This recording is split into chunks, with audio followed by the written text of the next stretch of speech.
Okay, take two because technical difficulties were happening. Um, so yeah, we'll see if this helps things out. But Instagram live series where I interview fellow fantasy authors about the magical aspects. And yeah, today I'm going to be talking with Melody if Instagram can figure out how to allow that to happen. So fingers crossed. Um, But yeah, this is episode 2. I will be doing these monthly. There will be replays posted on Instagram as well as on my YouTube and eventually a podcast if that is more your speed.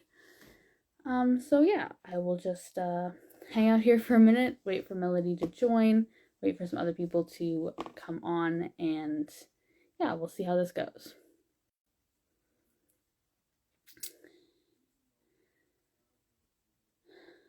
This is not looking promising today, unfortunately. Can I?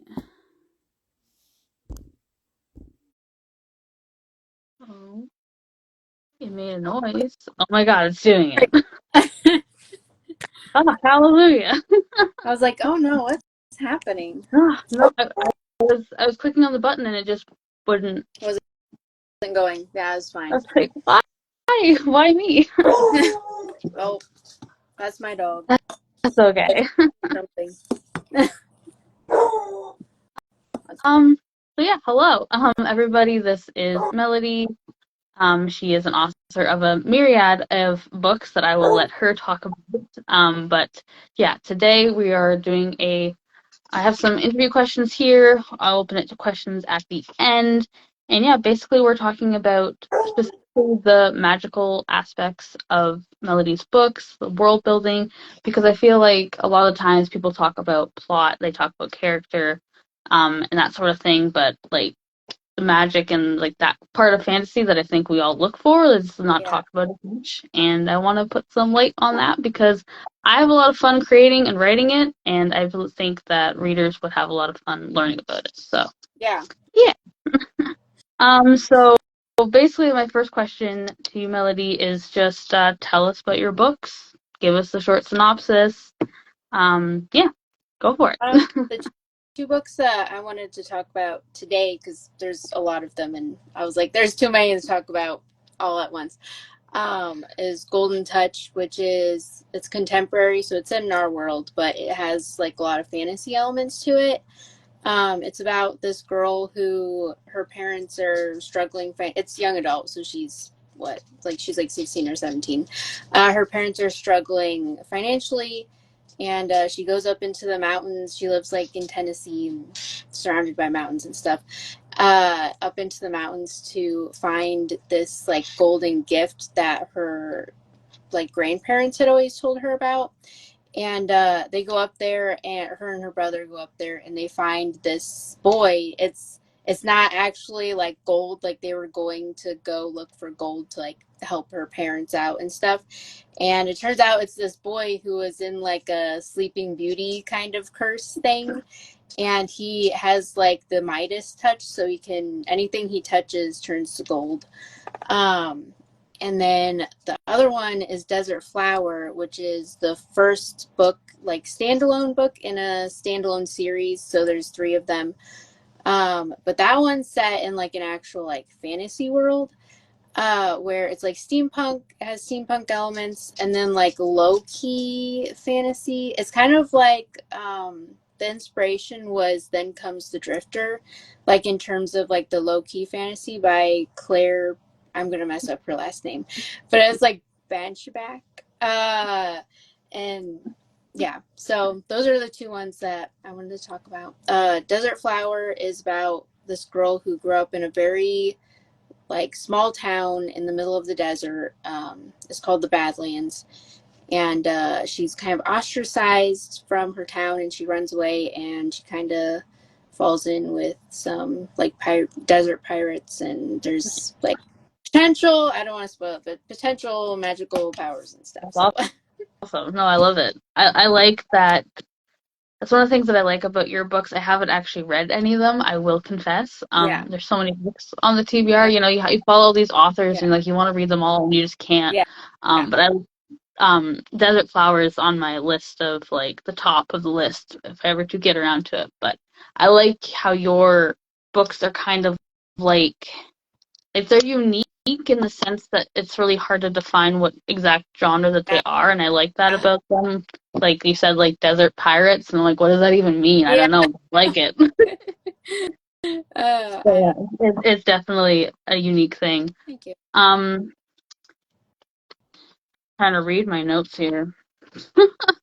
Um, so how long have you been writing? Like, what's your author story kind of in a nutshell? Um, well, I've always wanted to be a writer, like ever since I knew how to write or like I knew what an author was. That's kind of what I wanted to be. So I would like when I was little, I would write little stories and stuff, or I would like tell the stories. And I think I started taking it more seriously when I was a teenager. I finished like I actually was just writing a blog post about like my writing journey, so it's all Oh, fresh in nice. my That's mind right. good. uh, I was like trying to look up all of the like my very first drafts and stuff, and when like the timeline and everything. But I wrote my like finished my first ever draft when I was 14 or 15, I think. And then after that, it just kind of once I finished that first ever draft, it just kind of kept going. And I published my first book, Weaponization. I wrote that for 2016 NaNoWriMo. And then I published it a year later, so I was 18, I think. Um, Nice. yeah. Congrats. So, but I do feel like I had no idea what I was doing at the time. And now I have more of an idea of like how to market and Yeah. actually publish books and stuff. So, yeah, that's kind of Yeah, you my, live and learn. yeah, definitely. Each book is a different, like, learning experience. Yeah, I basically kind of had the same similar story around 13 to 14, and I finished my first one around 15, I think. I didn't publish until I was 20, but Yeah. yeah, basically the same thing. And yeah, I had tried to publish Yeah. earlier back when KDP was still Yeah. Create Space, if you remember, and it was so complicated. And I don't know, I was like 16 or 17 trying to do Yeah. this, and it was so complicated. My mom didn't know any of what I was trying to do and stuff, and I just gave up because I was like, I don't know what I'm doing.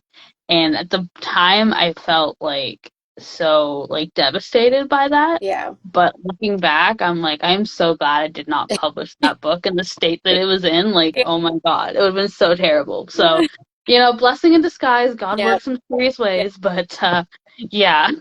No, I love weaponization so much, but sometimes I wish maybe I had waited a little bit. I was just like so eager and excited. Yeah.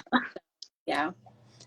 But Um, okay, so back to Golden Touch and Desert Flower. So, you can try not to say too many questions at once here. yeah. So tell us about the fantasy worlds themselves and the magic system. So, like, how does it work and what inspired it? So I would say Golden Touch, since it is in our world, like I feel like a lot of my fantasy, now that I think about it, a lot of it is more like low key Yeah. magic. Like there's not like a big like magic system. Um, but for Golden Touch, it was definitely inspired by this TV show called Haven. And it was like Haven, there was like this small town, and there were people that were troubled. So they were like called the Troubles. And like the Troubles were kind of like curses and like would pass down through the family. And in Golden Touch, I enjoy the the aspect of it being like a superpower, kind of like a magical power, but Right. it has a price. And so I like would take that aspect. And so like in Golden Touch, there's like this whole like there's like these people that are burdened, and like Darren, he can turn anything he touches to gold, but that means that he can't ever touch anything. Like if he touches Yeah. someone, they gold. And then just like other people, like there's always like the one girl, She has like super strength and stuff, but if she ever like loses control, she would just like turn into like a giant monster. So she always has to be like calm and like in control, kind of like the Hulk, honestly. Right. Um, Yeah. and then in Golden Touch, there's also I feel like I don't touch on it too much in the series, but I'm kind of like writing a spinoff now, Nice. so it's like fresh in my of they're like objects of power, so they're just like objects imbued with different like powers, kind of, and I call them gifts, but I feel like I didn't really get to like that aspect of the story a lot, or like that world in the like the Golden Touch series, because I was so focused on, well, just like the characters, and then just the magical powers or burdens or curses or whatever in it. So it's been fun to like dive back into that world and explore like a different aspect that I didn't like get super into. And then Desert Flower has like, there's these people called the Mockney, and they also have like abilities, to do different things and stuff. But in all of there's the three kingdoms, so like the triadic kingdoms, and in all of them, like no one likes the Mockney. Like they think they're like cursed people, like cursed by the gods, blah blah blah.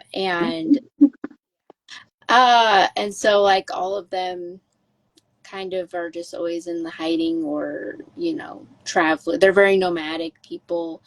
And in the triadic kingdoms, it's more like, it's almost like the magical aspect of it has already died out in the world, because there used to be dragons and like genies and things, but now they're kind of just like in stories. Right. And like they still like the ghosts of them, like the ghost of the past of like the magical aspect still kind of like haunt certain parts of the story in that That's world. cool. But they're like in your face. So yeah. Nice. Nice. I like it.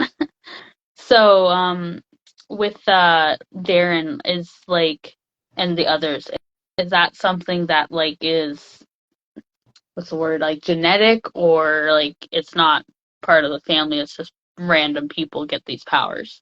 Yeah, it's genetic, like it does pass down. Although I think with Darren, like I don't think I ever really explored his past, because he was from like a different time period, so like all of his family's dead.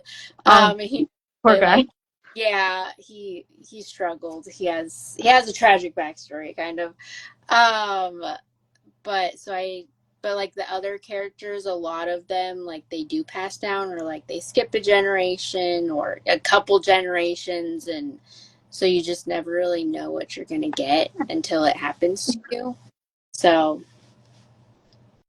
Alrighty. Well, that's awesome. That's, yeah, it's very interesting, and I like how, like you said, you're going back to that story world, because like the thing with fantasy books is that there's just so much you could explore, and yeah, like, the hardest part is like picking like what part yeah, of the story you want to tell. So like I totally feel that.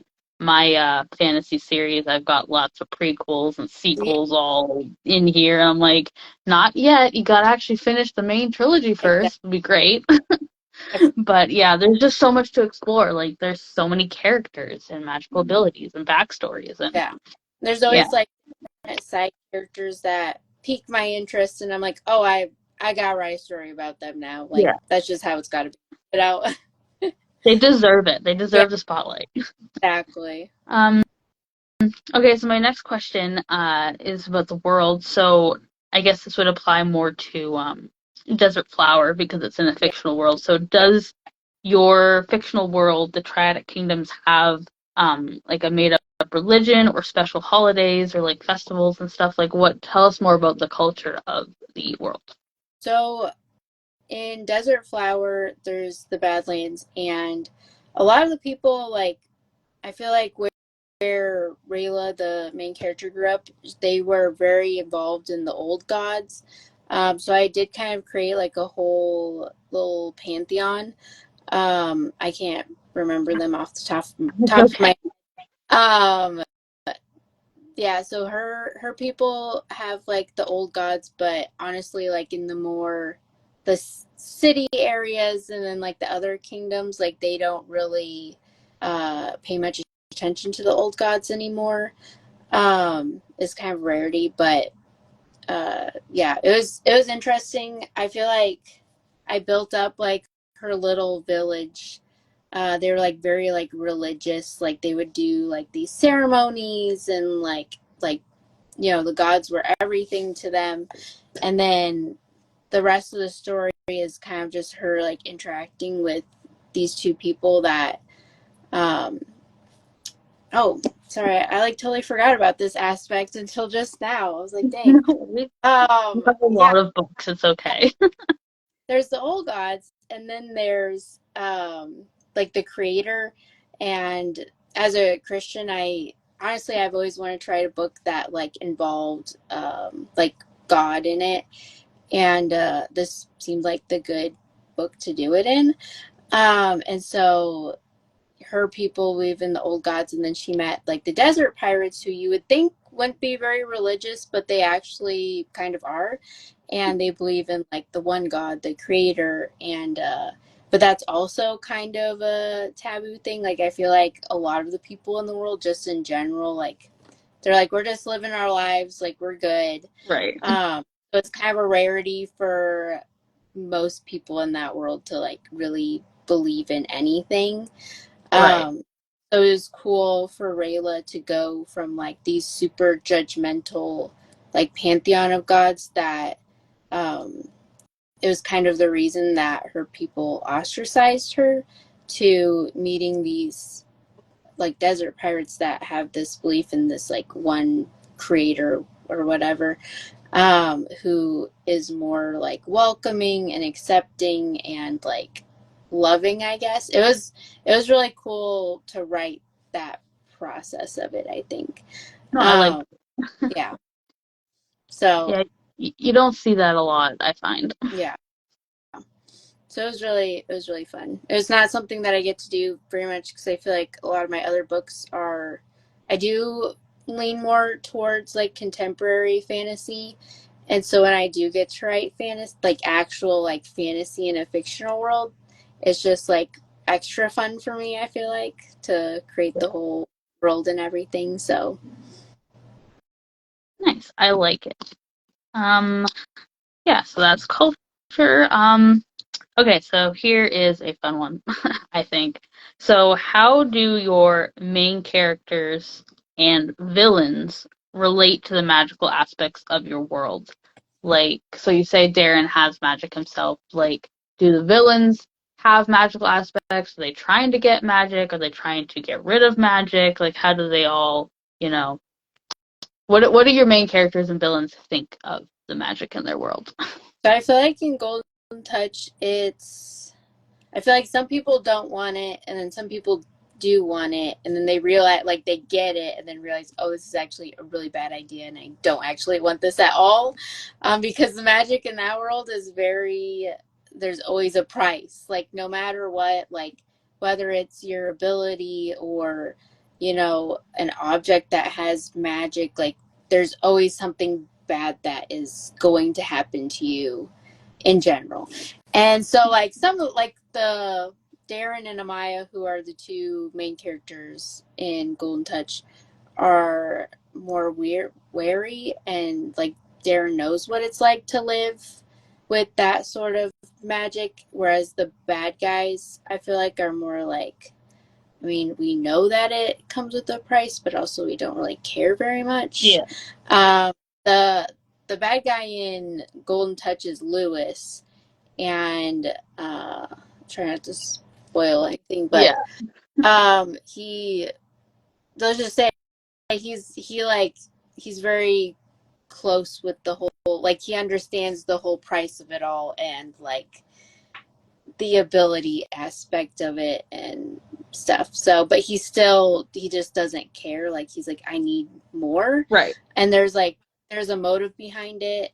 And then later on in the series, it like evolves, obviously. And yeah, I feel like I made the main characters like the hero.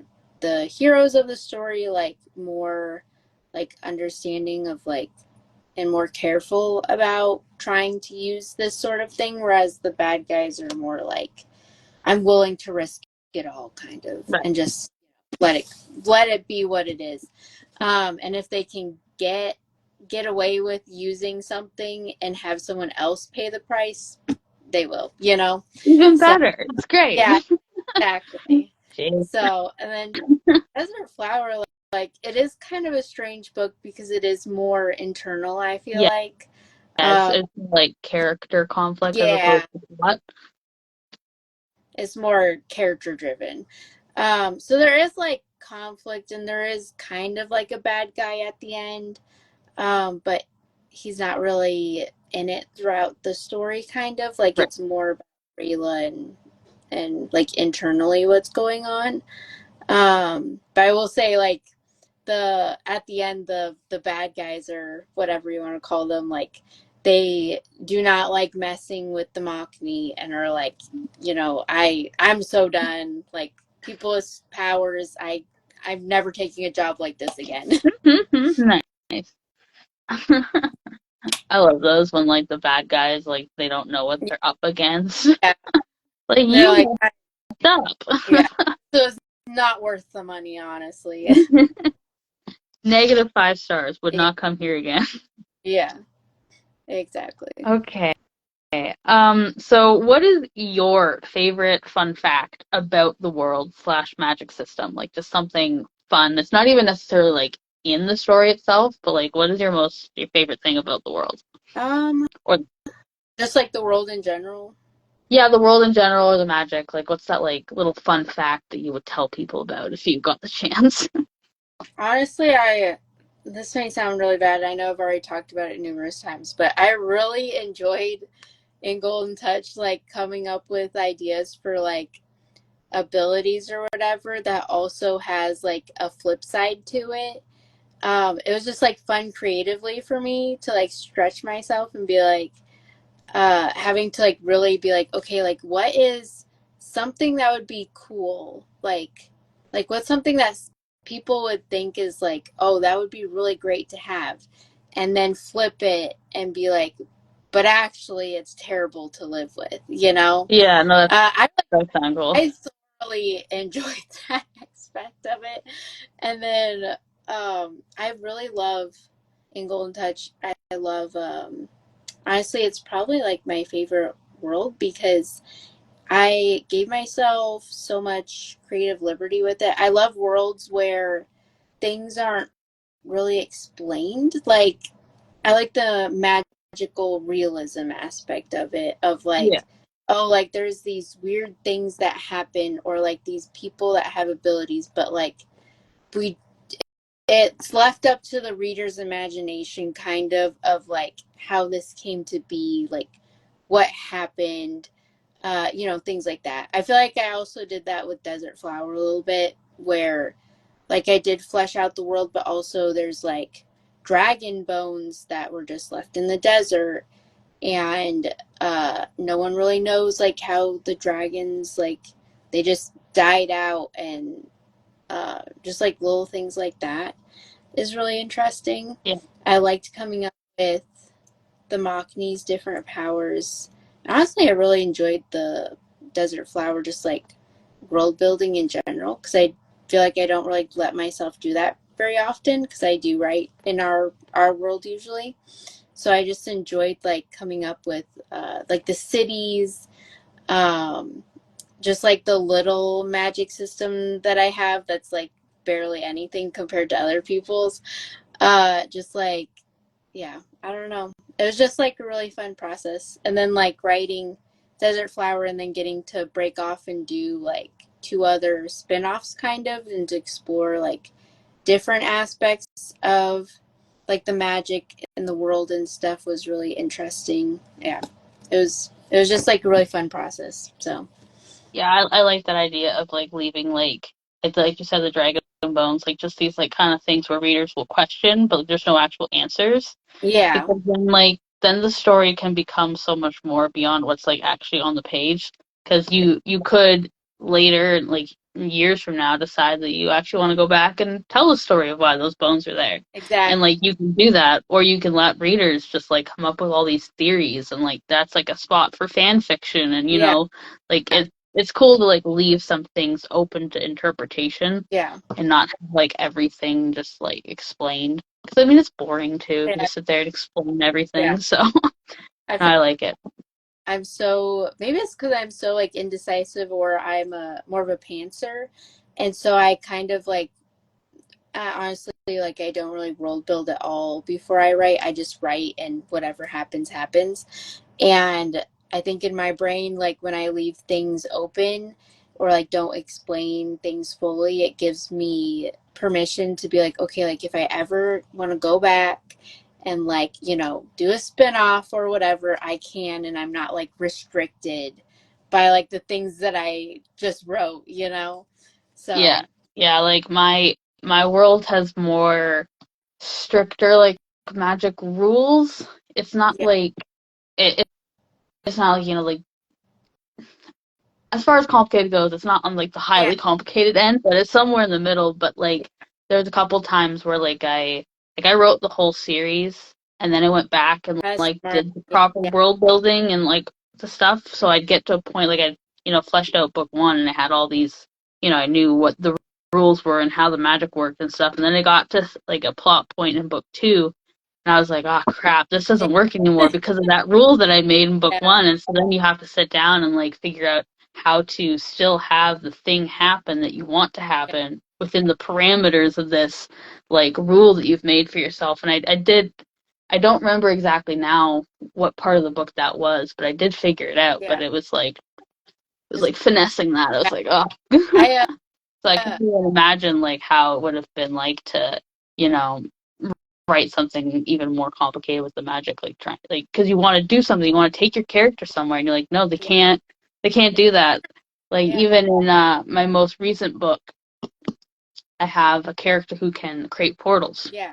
And there's this like epic battle that I wrote where the characters almost die and they get caught in the fire and this and that. And I finished rewriting it. I was so happy with it. And I sat there, I'm like, why didn't they portal out Yeah. of the battle? And I was like, oh my That's god, why do they have these it. powers? It's just too much work. Yeah. No, So I had to like figure that out. I was like, oh, plot holes, why? I know. I so get that. I wrote I wrote the archive series, was 5 books before I published it at all, and I feel like it helped so much because I'm like I couldn't imagine. I've done it before, like with a previous trilogy where I like wrote the first book, published, next book published, like normal. But then it like left me. It was like so rough because I would like make all these rules or like write something, and then in the second book I was like, ah, oh, crap, I really wish I could have gone and changed that, or Yeah, like, you know exactly. so with the archive series I like wrote it all out, and then I was like, okay, I can like go back and change things if I need to, or just like tweak little things. Yeah.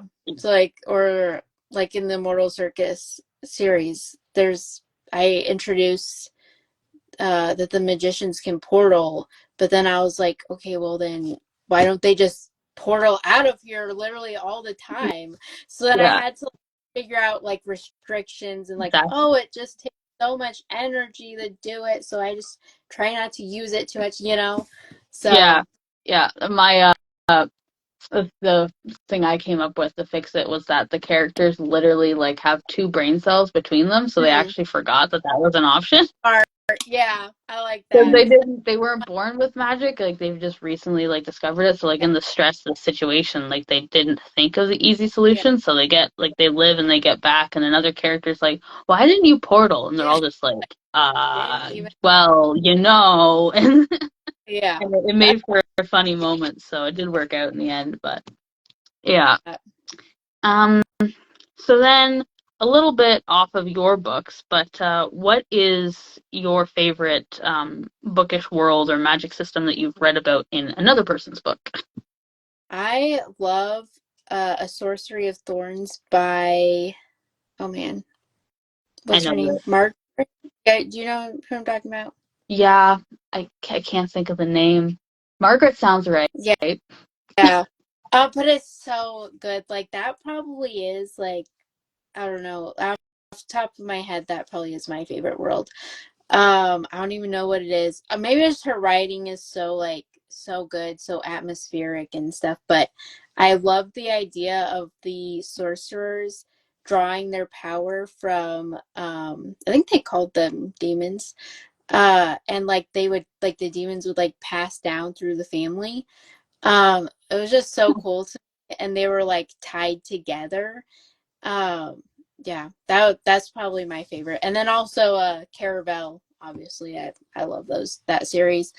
Um, that whole I don't know if there was like I mean there was magic in it, but I wouldn't say it was like the same sort of like magic system as like a Sorcery of Thorns and stuff. But I love the Caravel series so much. So, but Sorcery of Thorns definitely is top for me. That one's standalone, right? Yeah.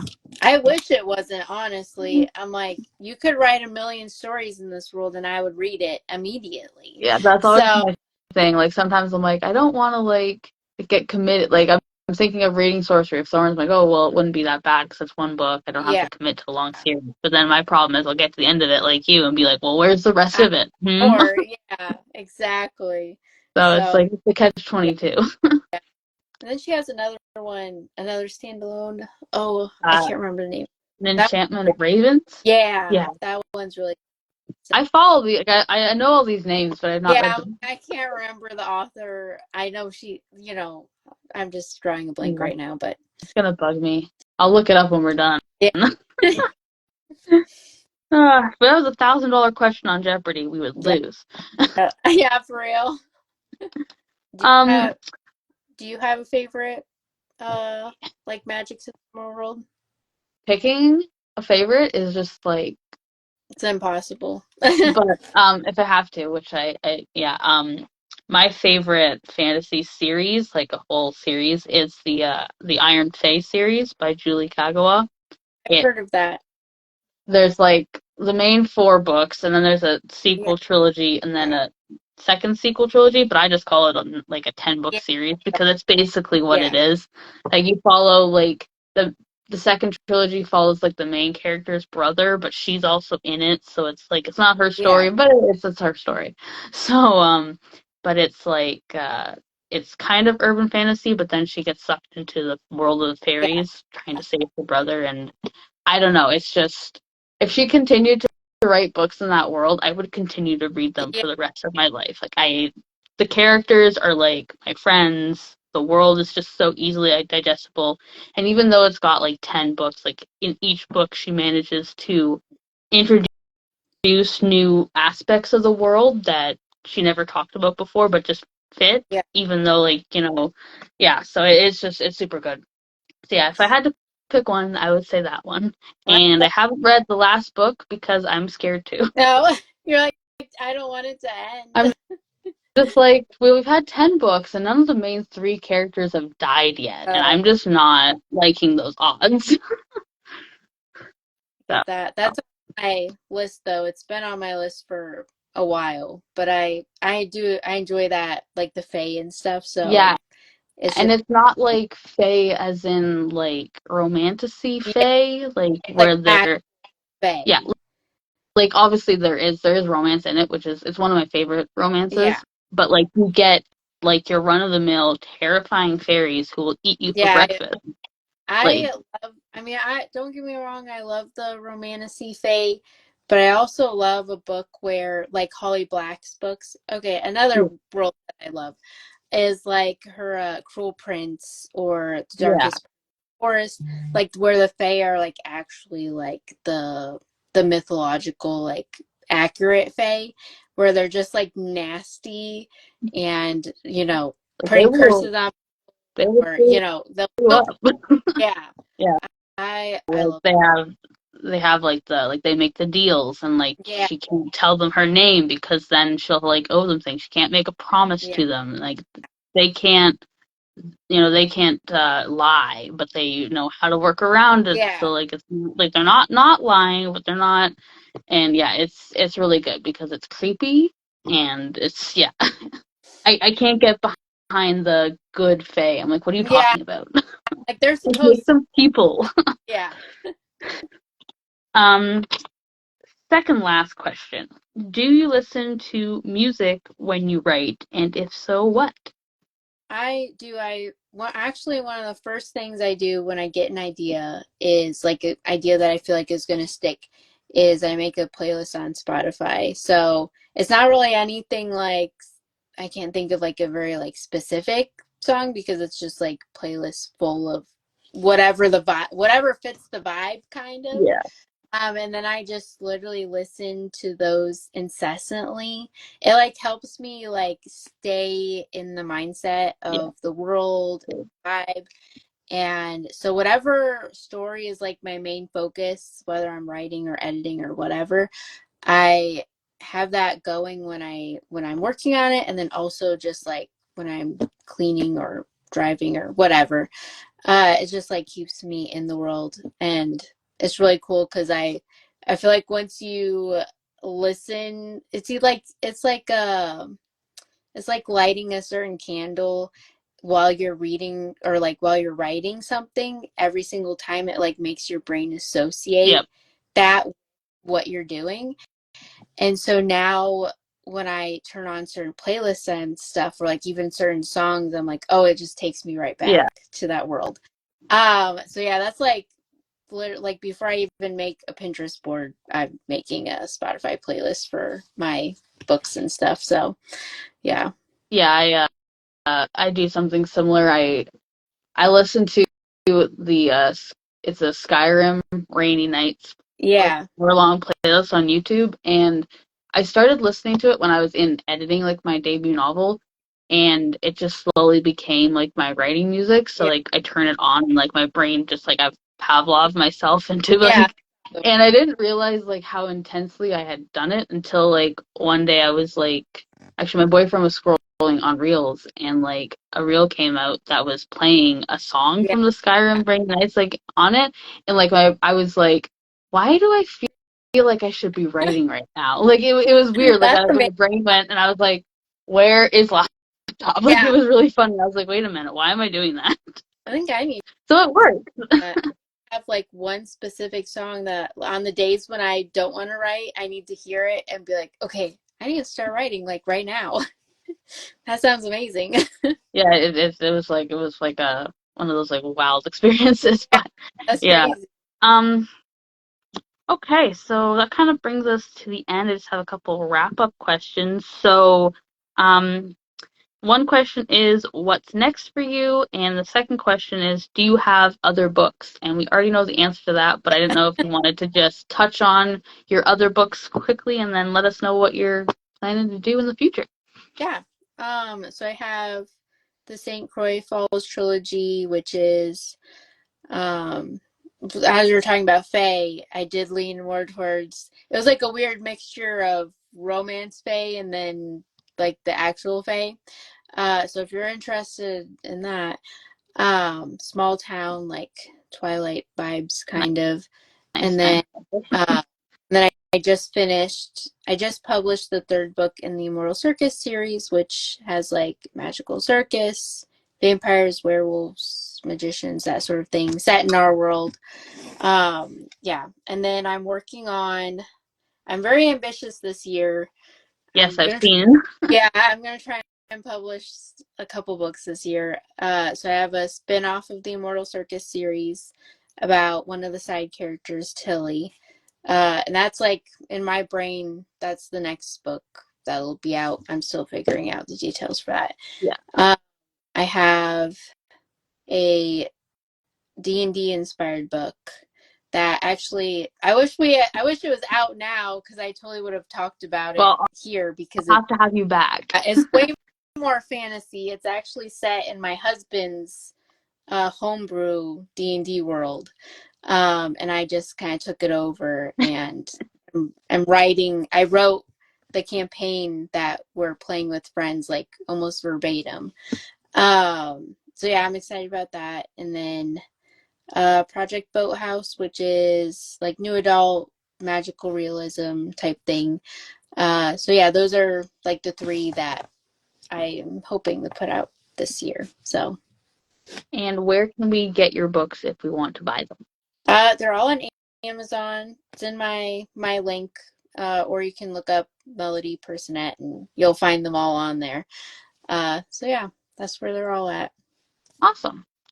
Well, I've run out of questions, but I want to say thank you so much for joining me on this new venture that I'm doing. I hope you had fun, and I hope those watching the replay or on YouTube, Instagram, Yeah, wherever I end up posting it, I hope that you enjoyed it. And if you have questions for either myself or for Melody, feel free to drop them in the comments of this replay again, wherever it ends up, or feel free to message us on our socials because we always love to talk about yeah, our books. yeah. So never be afraid to reach out. Yeah. Well, thank you for having me. You're I had fun. welcome. It was really Uh, good. Happy writing, and Yep. You we'll too. talk later. Yep. Bye. Bye.